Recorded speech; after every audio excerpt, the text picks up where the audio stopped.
ready for our final session this afternoon. A very important topic we will be discussing. Let me bring on board our panelists this evening. The first, Ms. Carrie-Ann Eiffel, the president of the Barbados Council for the Disabled. Can we give Carrie-Ann a round of applause, please? Let me invite up next Mr. Corey Lane. He is the founder of the Nature Fun Ranch. Corey Lane, can you join us, please? Thank you. Yes, that's right. You sit next to me, Corey. Good, you're safe that way. Let's also invite Miss Nancy Quiros. Nancy is the Chapter Development Manager for Latin America and the Caribbean, the Internet Society. Welcome. Let's give her a round of applause as well. And last but by no means least, let's welcome Ms. Elsa Webster. She is the Executive Manager of the Barbados Association of Retired Persons. Let's give Elsa a round of applause so that she comes. Elsa. Thank you very much. Now I'm going to take my seat. We have a rather interesting topic this afternoon. As you know, we've been focused this entire week in this Smart Barbados Conference on how technology is going to impact the way we live, the way we do business. And in this final session, we're looking at inclusive transformation, leaving no one behind as we take services online. And those representing our esteemed panel this afternoon are drawn from civil society, and we want to hear their perspectives on this particular topic. I'm told that the organizers coined a phrase. They refer to many that they think may be disadvantaged as digitally disadvantaged persons. Digitally disadvantaged persons. Older persons, the less fortunate, the differently able, and others are there in danger of being left behind. Each of our panelists this afternoon will share for about 5 minutes with us on their perspective from their individual areas on this theme, and then we will open the floor for questions from you, members of the audience, and have an interactive session this afternoon as we look at this rather critical topic. We want to make sure that no one is left behind as we engage technology in this fourth revolution. So let us hear first of all from Carrie-Ann Eiffel. As I said, she's the president of the Barbados Council for the Disabled. Let's hear your views, Carrie-Ann, on this rather critical topic. First of all, good evening, Madam Moderator, fellow panelists, ladies and gentlemen. It is indeed a pleasure to be here to talk about one of the topics that I am extremely passionate about, and that is the use of technology to advance society. Now, technology has leveled the playing field across the world in a way that nothing else has done. And one of the groups that this has most benefited are persons with disabilities. Through the use of technology, we are able to communicate effectively and efficiently. We are able to participate in online study, social media, to do our own independent control of our homes. Let's face it, everybody has something that they talk to these days. And the same way how other people can use their echo devices and what's not to control various things, it has made life a whole lot easier for those of us who are not quite as mobile or otherwise independent as you are. That being said, as we prepare to take Barbados to another level in terms of smart technology, critical attention must be paid to ensure that whatever we do is accessible to a wide cross-section of persons, and most importantly, the vulnerable persons in our community, and indeed persons with disabilities. As we design our websites, our platforms, and so on, it is critical that we pay attention to the various conventions that apply to accessibility. Barbados is signatory to the United Nations Convention on the Rights of the Disabled, and in this convention it addresses our right to the access to information, our right to participate independently in the community. And Smart Barbados means that we will have a community to work with on a platform. Therefore, let us give a simple example. Online banking. Who doesn't enjoy getting up at 2 o'clock in the morning and paying that light bill that they forgot to pay yesterday at the counter? Or who doesn't enjoy the ability to shop on Amazon? Or the opportunity to order the latest thing from Fenty Beauty or some other website? However, each one of these platforms I've just identified have all been challenged for their poor access to persons using alternative methods of communicating. What is the biggest barrier we face? One, access to the technology itself. Smartphones, tablets, computers are often outside of the price range of persons living with disabilities who are on small, fixed incomes. Even the least expensive cell phone can take a person with a disability months to accumulate the funds to get that cell phone. And by the time they get it, it may no longer be compatible with the platforms they put out. Another barrier is the design implemented. A lot of designers are about making things look pretty, making them pop, making it have that eye-catching, want to use it look. Unfortunately, those complicate the interface for screen readers, for persons who may be epileptic. When we have those scrolling headlines and those flashing lights, it can negatively impact on persons with disabilities. Another area that we need to consider is those persons who may be intellectually challenged. Complex series of actions to accomplish a task, imperfectly articulated language, all of those things can complicate matters. When you need to ask a question and you put it in such highfalutin or technically worded language, it can confuse persons. We need to implement methods of easy reading using the World ICT3 conventions on making things accessible, and most importantly, test it with the market of persons with whom you wish to interact. I'll stop here for now, Madam Moderator, and give over to the other panelists, as I know we have a limited time. That's right. But those are my first thoughts on accessibility and Smart Barbados. Thank you very much. Very well said, Carrie Ann. You identified a number of issues, the functionality of the devices, costs, etc., for persons living with disabilities. So let's hear Corey Lane now. You've heard from Carrie Ann. What are your views, and what are some of the things that you would advocate, being in civil society, that we need to see brought to bear to address these issues? Thank you very much, Madam Moderator, and good afternoon to everyone.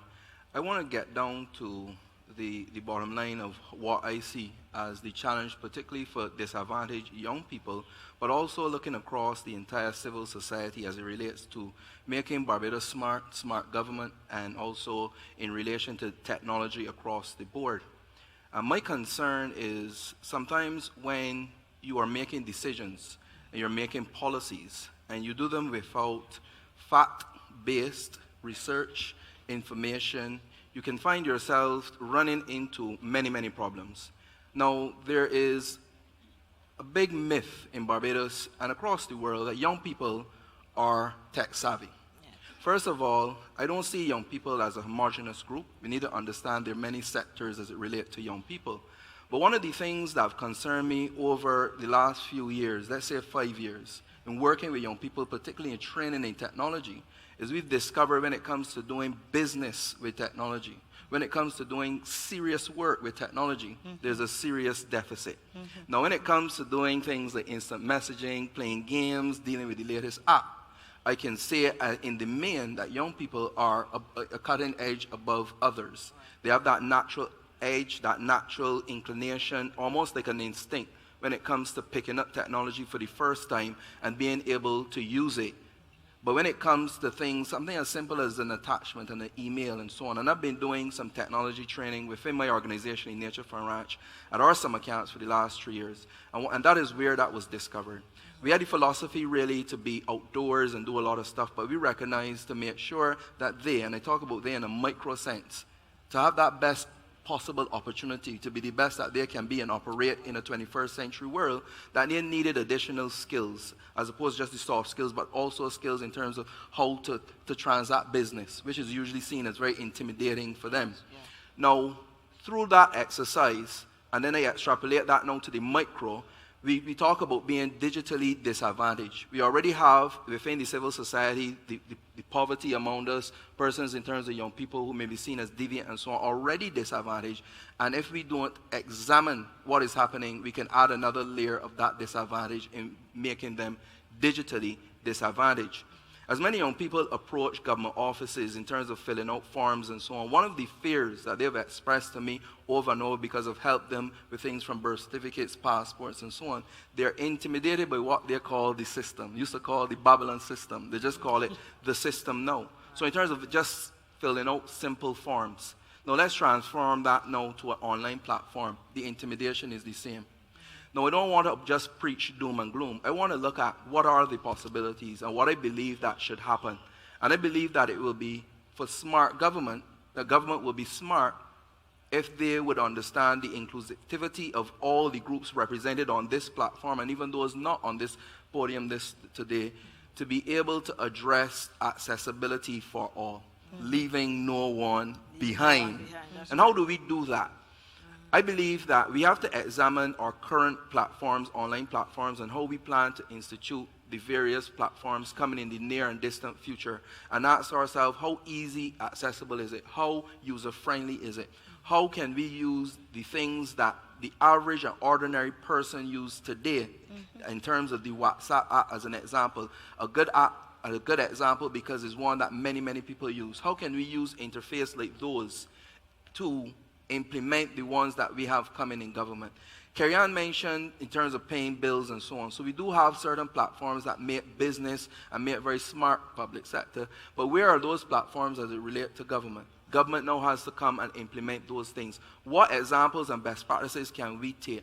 The other one I want to add now is not just the use of technology, but how smart we are going forward again in the 21st century, making it advantageous for our young people, hence our next generation, for the entire society, to find technology accessible to do business. When you look on television, you assess what's happening, and you see those almost like Nobel Prize winner 7-year-olds, 8-year-olds, creating apps, winning awards in relation to technology. You ask the question, where are our 7, 8, 9, 10-year-olds in relation to technology? And people most times are what they're exposed to. You are what you eat, you are what you read, you are what you watch. Are we exposing our young people to these in the home? In the micro, very socialization level, primary socialization level of the home? Are we exposing them to it at the school? And what government and its responsibility is to ensuring that we prepare our young people and civil society as a whole for the next generation, for the 21st century and beyond. The question I want to leave with us today, what are we doing to prepare our people in general for the 21st century? And Madam Chair, I leave it there at All this right. time. Thank you very much, Corey. I'm going to return to you very shortly to put that question back at you to ask, what do you think we need to do? Okay? We heard from Carrie-Ann, those that are in the disabled community, and Corey speaking from the youth perspective. Now let's get Elsa in on the discussion. Elsa, your organization represents those that are 50 and over. I think that's about everyone in the room. No, it doesn't. Okay. So tell us, Elsa, how can we ensure that no one is left behind, especially those that are retired persons? Well, I'll just start with where your statistics just now. Barbados is a rapidly aging population. BARB services those members 50 and over. That means 50 to 100 and whatever. You know, we have a lot of centenarians and super centenarians. So, like Corey said, our group is not homogeneous. We have people who are still at work, we have people who are retired, and people who are just retired and who are retired a long time. I am not going to focus on what it means to be disadvantaged, because Corey and Kerry and I feel did a brilliant job on that. What I'm going to look at is what do we need to make sure that no one is left behind. Barbados is fortunate among the Caribbean islands in that we can say we have almost full access to the internet. Just about everybody has a cell phone, and there's nowhere in Barbados that you cannot access the internet. So it's not about accessibility. It's using the digital platforms is more, includes more than just the ability to use a device, because just about all of us have a device. Even the ones who are retired a long time, you find that they are using ATMs. So we are all familiar with something digital. So I'm going to look, Lynette, at digital capabilities. Digital capability, and I'm going to use an acknowledged definition. Digital capability is the term used to describe the skills, the knowledge, understanding, and most important, the attitudes that individuals and organizations need to thrive in today's digital world. And I will take that to the individual level. So at the individual level, digital capabilities are those that equip everyone, every citizen, to live, learn, and work in a digital society. So if we look beyond the ability to use a device, and you know devices are changing rapidly. Yeah. It might be a watch, it might be an implanted chip, like I've heard is happening already in India. We have to be able to use it responsibly and use that digital platforms, all digital platforms, some of which we will have control over, Corey, and some that we wouldn't, because we are using global platforms over which we have no control. But we don't want to lose the values that make us a society, that make us Caribbean people. Lynette, if I were to show you 3 people and I say, tell me which one grew up with a grandmother, you would know. Yeah. Because of the values expressed, the way in which they talk, the reverence, or the way in which they even relate to the elderly. And we don't want to lose that, which is what we can end up doing. So I am concerned that we learn and we promote a set of digital capabilities that allow us all to take advantage of the time saved by using the digital platforms. Carrie Ann said, when you forget to pay that bill and you know you can pay it at 2 o'clock in the morning, you can't sleep, you jump out of bed and you do it. You don't want flow to cut you off. Right. But we want to make sure that when we use WhatsApp, we use it with the etiquette we grew up with. Right. We don't take a picture of a badly injured person on the side of the road and it's out there in no time. So we have to exercise responsibility. So how do we, and along with that now, how do we learn to distinguish fake news from good news? That is one of the problems. Now, looking a bit at the disadvantages that you would say that my group has, especially the older ones, you would think that they grew up where honesty and a handshake meant something. So it's very difficult for them to discern fake news. Therefore, we need to put together some digital participation projects that show people not just how to use the device, but how to use it responsibly. And don't get me started, I could go on and on for that. But there are digital frameworks that we can adapt to different audiences to make sure that we all become good digital citizens. Right. Okay, good first start, Elsa. You've taken us into a different direction, looking at the issue of our values and culture, and ensuring that, we maintain what is maybe Barbadiana. Yes. Things that we hold dear. I'm therefore going to ask Nancy, how do you think the Internet Society can contribute to this? What is the role that you see your organization playing in this process, and maybe not only Barbados, but across the Caribbean even? Thank you. Well, first, I would like to talk a little bit about what is Internet Society. Internet Society is the only organization that is a non-profit organization that was created for the development of the Internet. And what is our main challenge? Basically, 50%, almost 50% of the population is already connected, and 50% of the population is not connected. when we talk about connectivity, is not only the physical connection, is how we will ensure that all people can have access to the internet. And when we talk about this access to the internet, one of our focus is to find out why the internet is important to all of us. Why is it important? Because it is bringing opportunities. It is bringing change.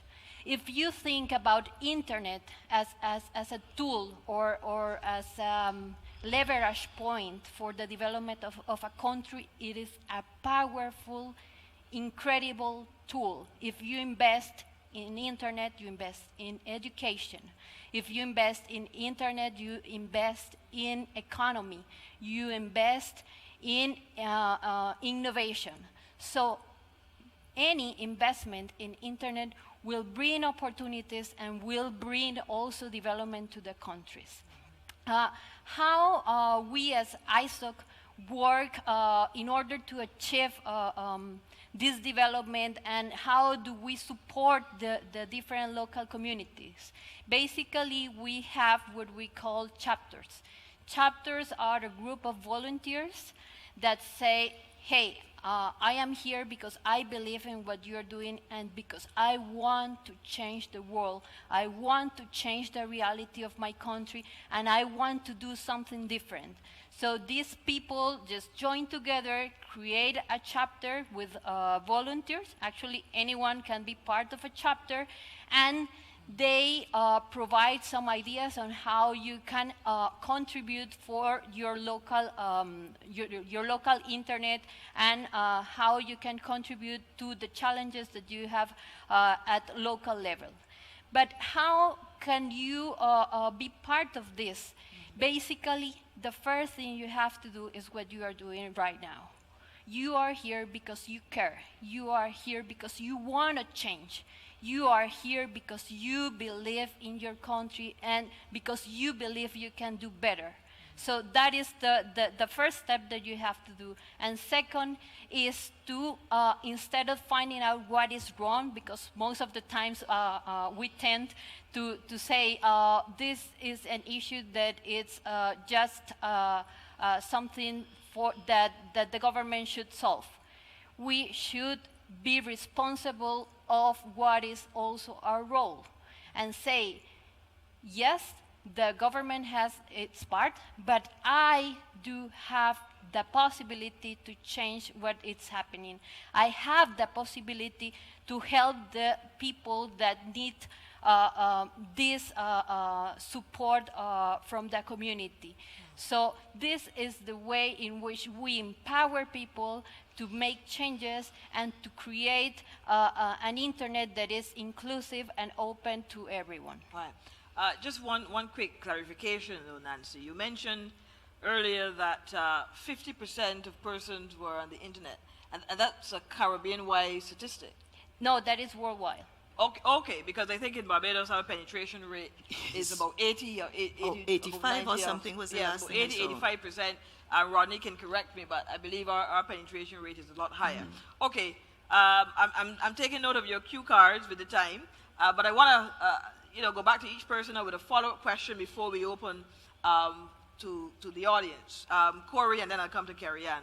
What are some of the solutions? If it is that we have a challenge, you're of the view, relative to our young people interpreting, and correctly so, the data, the technology, so that they can apply it. Because I don't think that the youth necessarily have a challenge in being able to use the technology, but you're suggesting that maybe the language could be intimidating. What are some of the solutions? Right, the language and some of the applications. So that's why I say what I find is that in terms of games, no problem. In some messaging, no problems. But if you have to get into something more deep, something more business-like, something more serious, as I talked about an email, sending attachments, these kind of things, Excel formulas, stuff like that. When they get into the business world, because you ask them to do certain things and they become very intimidated and they hold back. For me, some of the things were touched on already, and I want to re-emphasize them and then add new upon them. In terms of, we talk about the penetration rate and so on, and I think, again, we have to underscore where the myths are. we may talk about a penetration rate, but there are lots of people and lots of young people I even work with that have no phones. They just can't afford them. We had 131 people at camp, and I can tell you at least a third of them had no devices, just can't afford. And at home, no Wi-Fi or Wi-Fi off, soft touch, all type of different things. So we have to make sure, if we are serious about this, that we can implement these things. When we talked about, remember we talked about the Wi-Fi free Barbados and city and so Smart on. city, yes, right. Either we go in with that or we not.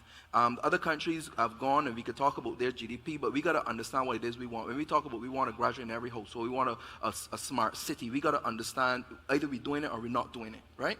Good. Estonia just made sure they got transportation free. We got Finland, they just made sure everybody could get a flat. These are rich countries, yes, but we got to understand, we got to set the bar and they head for the bar. The other thing is exposure. I say you are what you're exposed to. We got to be able to expose them to that. And other thing, you talked about making it important, showing them the relevance, showing them that this is where your employment can be in the next 10 years. When you talk about artificial intelligence, when you talk about trading online, this is where by 2030, a lot of the jobs will be located in renewable energy, but also in things like the same artificial intelligence and technology, repairs of technology and so on. So we have to bring it to them in a way that it is totally relevant. Right, thank you very much. Carrie Ann, I'll go to you now. In identifying solutions, what do you think are some of the policies and or programs that we may need to focus on as a government and, might I add, institutions really? Well, I'll jump onto Corey's bandwagon if he doesn't mind. Hop aboard. And I will say exposure. People are what you expose them to. But I'll stick to the disabled community. Too often we're treated like the afterthought. When we have money, we will take care of that. We can't do this because of that. A lot of the challenges come from trying to implement things for persons with disabilities after you've already built the house with 15 steps to go up. Then to try to get a ramp to access it by wheelchair is ridiculous. If you'd put in the ramp before you started, then it would have been done correctly. And the same principle has to be applied when we come up with the initiative of smart cities. I'll use a recent example to show what I mean. I was thrilled when I arrived at Grantley Adams International Airport on Sunday afternoon that we have a kiosk for passports. I can't use it. I have to depend on somebody else to do that for me. Right. Now you would say, but you travel with people. 9 times out of 10, I travel alone. And if I'm assisted in the airport, that's a perfect stranger. I don't need to tell them my personal business. They don't need to know if I'm married. They don't need to know where I live. There could be a stalker. Who knows? That is the kind of information that I should not be required to give out unless I choose to. But now we would have to have those kiosks refitted with the software needed for persons like myself. But more importantly, access to the technology is a major issue. The affordability, as Corey and both myself have identified, but not just affordability, but being able to go into business places, go into institutions, and have people there knowledgeable on how, if I don't know as a person who is intellectually challenged or visually impaired, or whatever the case might be, if I don't know how I can use this cell phone, and I go into X place to purchase a cell phone, and the person at customer service says, oh no, you can't use a phone, and they don't know that there's this technology in there that they can enable for persons using hearing aids, for persons having physical, gross motor challenges. If they don't know it, and I don't know it, then we're both lost. Yes. So those are some of the things. Training for persons who are implementing our services, providing access from initiation and not as an afterthought. Those, and of course, the whole question of affordability. Those are 3 of the areas that we need to pay attention to when we talk about building smart cities. And don't ever get me started on touch screens. That's a whole other story. Yeah. Thank you very much. So I am taking note of the cue cards in front of me. I assume that time was for Carrie Ann to finish her point and not for the entire discussion. For the entire. Because the organizers know that I am very concerned about asking me to do these kinds of things, and we don't give enough time for discussion and distillation of issues. And Madam Moderator, might I point out, if it was a cue card to tell me to stop, it's no help to me. Right, yes, there you go. And that was for me. So at this time, I wanna open the floor up. I believe that there may very well be one or two burning questions or comments that you may have. I don't want you to leave having not asked those questions or made those comments. So let's get yes from the floor. Sure, I'll lead the pack. I think going back a bit to your question about solutions and what are we going to do, I think the first step really is to make sure that you have a seat at the table, so that from the very beginning you're included and not. I love what you said about the 15 steps to the house and then trying to put a ramp. So to make sure we're not trying to build a ramp after we finish building the house.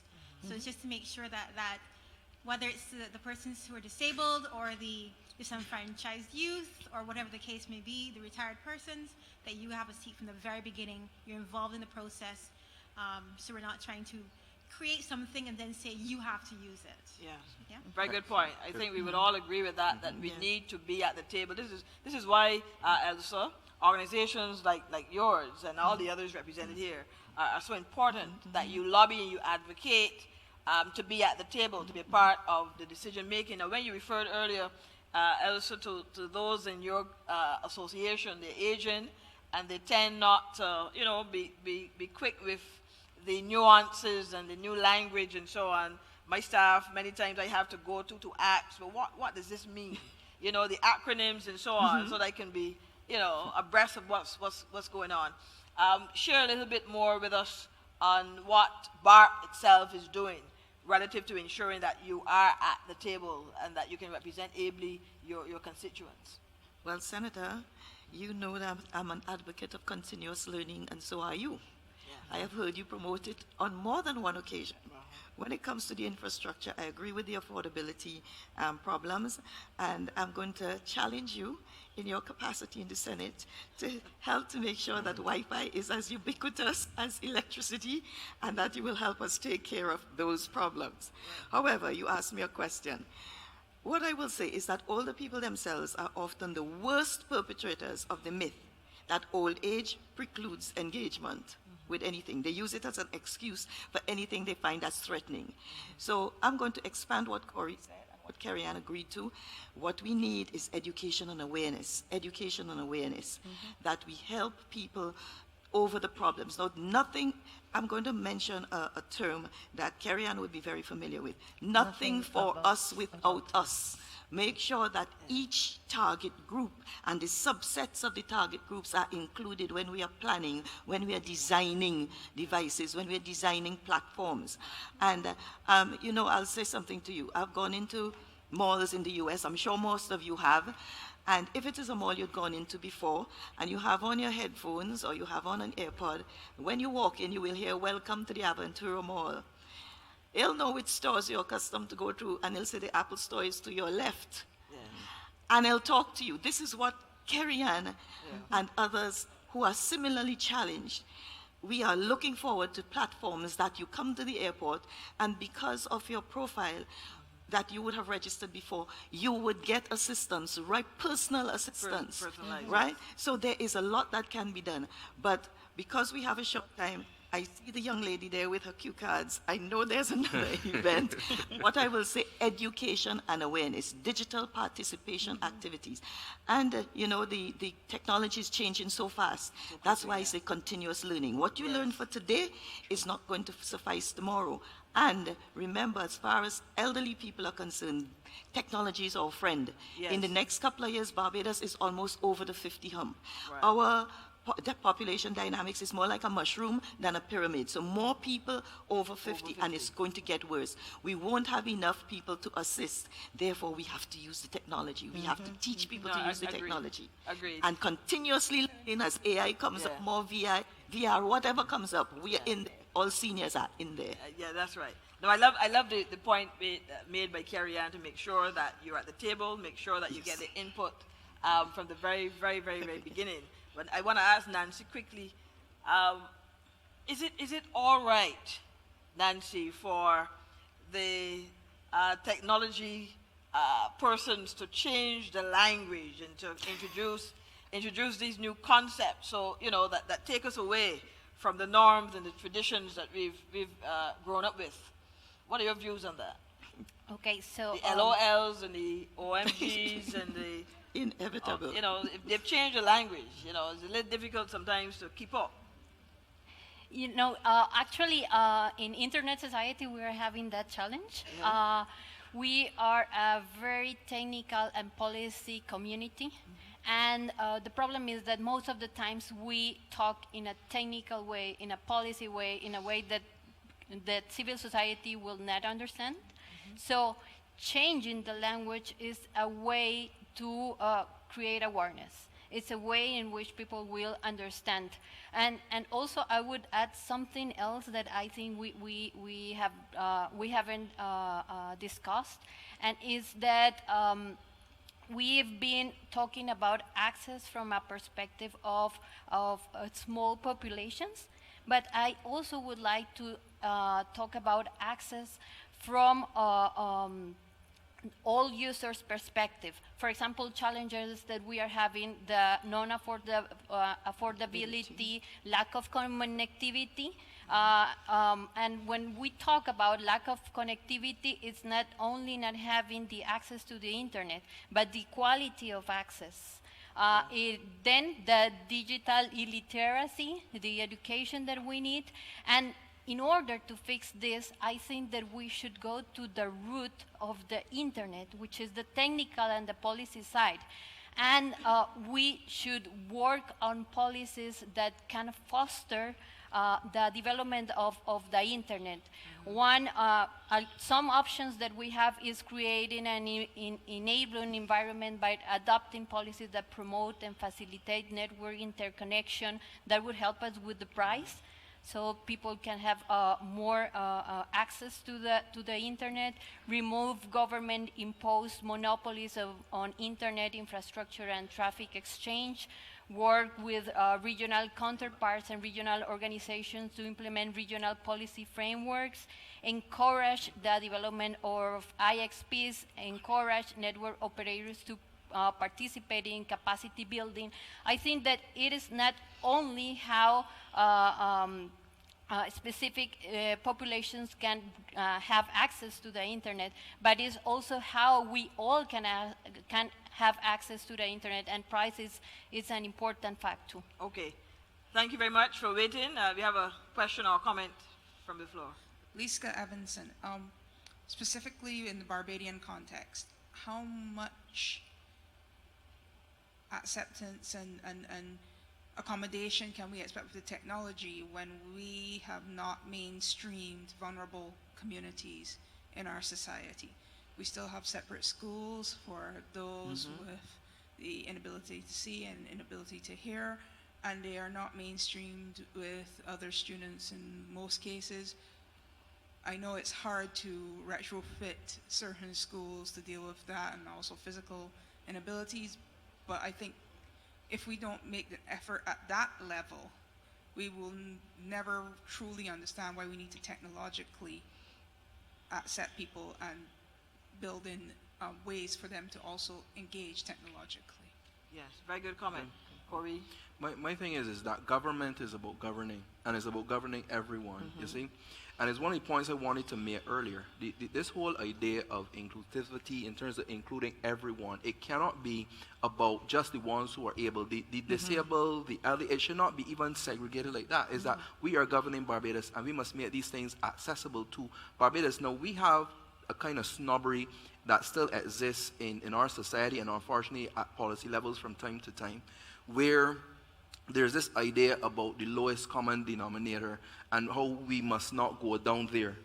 For me, it is to get them to aspire to come higher, but it is to start there because it covers everyone and then build up. And I don't think that we are nowhere near that. It's a very good point that the last commentator made. And that's why I said, Madam Moderator, is that we have to decide what it is we want. Do we want this whole idea of smart Barbados to touch everyone, or are we content with who it is touching now? And so we just have to make that decision and then go from there.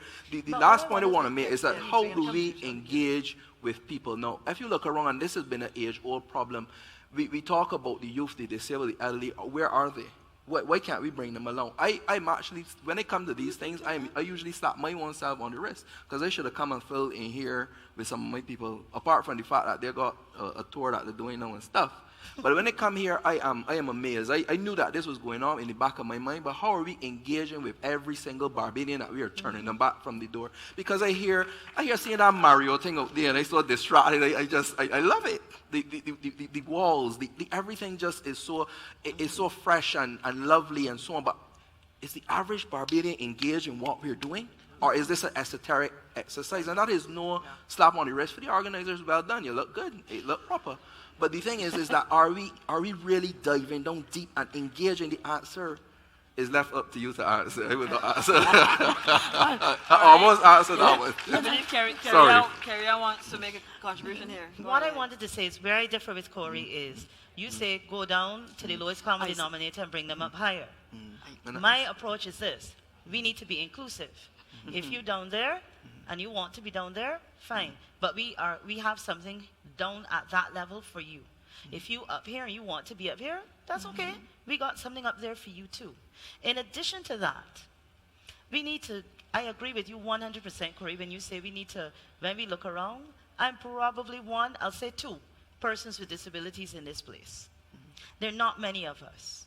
We think that when we invite one or two persons, that we have done enough. We need to be inclusive of our language, not say what can we do for the disabled. But when you are planning, plan from the perspective of this has to cater to X, X, X, and Y, right? And if you start from that principle, if you start from working with all the different sectors and segments of the community, then you are not going to have to ask, how do we bring on board this person? Because when you look around, you'll be seeing some of them on the same transport as you are on. So when you're planning, plan for everybody in mind. And I agree, you can't think for everybody, but that's okay. That's what organizations like Corey's and Elsa's and mine are here for. Give us a call anytime, and I'm sure we can all find people that can engage with you. Thank you very much. Elsa, I believe you want to make a comment on that point as well. I firmly believe, I don't like this down and up thing, Corey. I know what you mean. I know what you mean, and it is reality. Real. But I look at it that it is the environment that causes a person with a disability not to do something that is of value to them. We have, Carrie Ann spoke about 15 steps. Carrie Ann, we have so many BAP members who, when they built their homes in the 40s, they didn't realize they would have arthritis. So now turning a tap, walking up 15 steps, that affects us too. So I want us all to work probably with town and country planning to come up with standards for modification and renovation of a house. And Senator, I will talk more to you about that as well. That's another pet peeve of mine. But however, what I want to say is that we need immersive education. I have always been against schools for this type of person and schools for another type.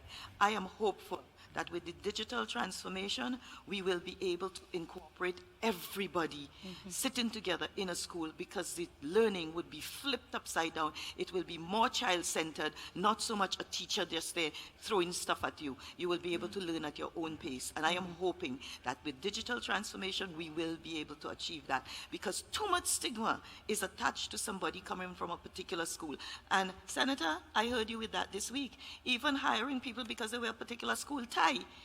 Right? And all of this has got to change. And I am hoping that we will all work together to bring about these changes that make us all equal and able to derive a lot more value, as well as free time for the things we like to do from the digital transformation. Thank you very much, Elsa. The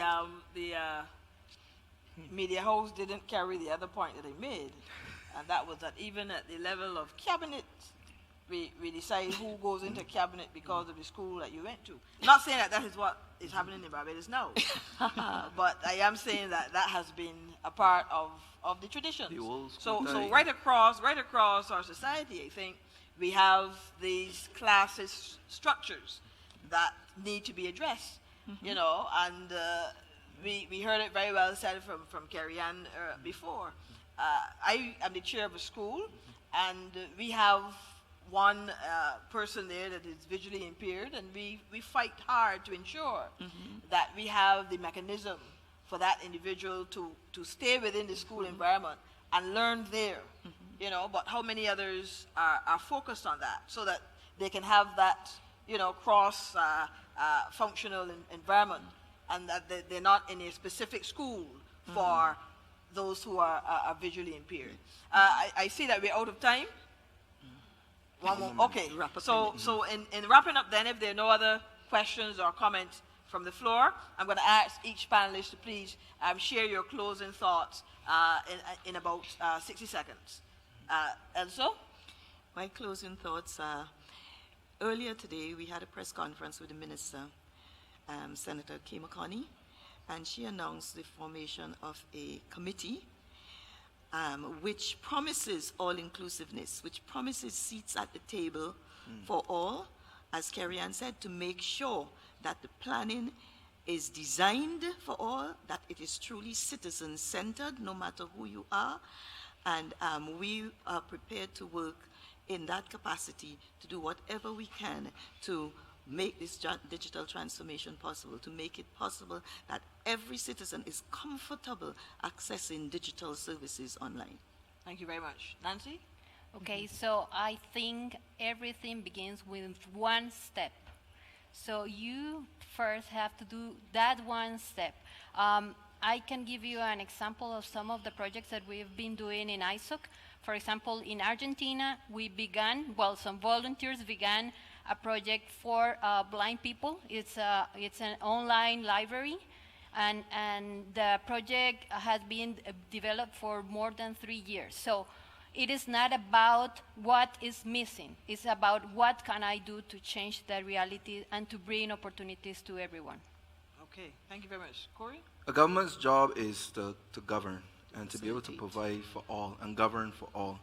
And I think it is the responsibility of government to ensure that it covers all the different sectors. And even if for those at the bottom, that they can aspire, because it is the job of the government to ensure that every single citizen has the ability to reach its true potential, its highest potential.